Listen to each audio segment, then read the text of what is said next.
फाजिनखिबा आसुमगी थौमी मंगा जेल दा थाजिनख्रे महिरोई प्रोटेस्टर सिंगा पुलिस का चाउना मुकनखे नाकल अनीदा कुंथ्रा हेना सोकले गाड़ी अहुम मई थाख्रे मणिपुर हिल एरियास एडीसी बिल्स 2021 बु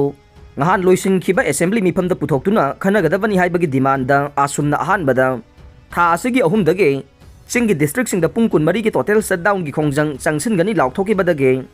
lup asigi thomi manga bu tha asigi ani da fajin khi badage numit adugi numidang dage shutdown gi khongjang haurakhi baga loina na asum gi khongjang asi hena pakthok chauthorok baga iroina na ngarang ayuk tagi hauraduna all college tribal student union imphal gi mairoi singna fajin khiba thomi sing condition याउदना थादोकदबनी हाइदुना protest सथब हौरकपदा police का चाउना मुक्नबदगे पुलिसना लाक्सिनब होनबदा महिरोई कुंथ्रा रोम सोकपगा लोइनना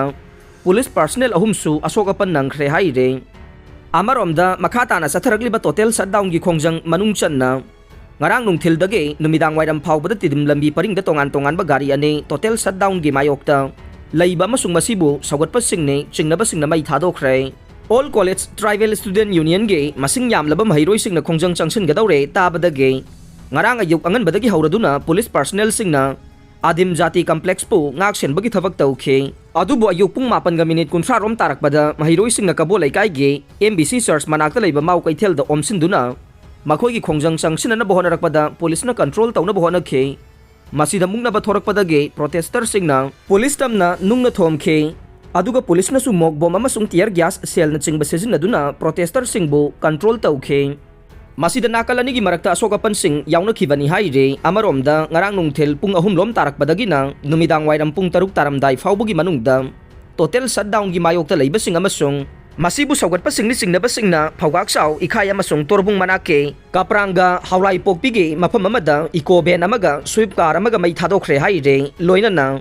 ngarang numidang pung 13 taramdai dasu national highway 37 ge salam maning lekai ge thongkhong manakta su ikoben ama mai tharam le haire loina na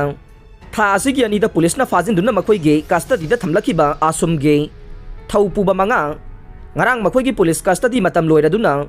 judicial custody remand prayer tawraduna puthorakpada CJM Imphal West na tha asigi kun phauba jail da Thingjinkhre ba singde Pautin Thang Lufeng chahi nifuga manga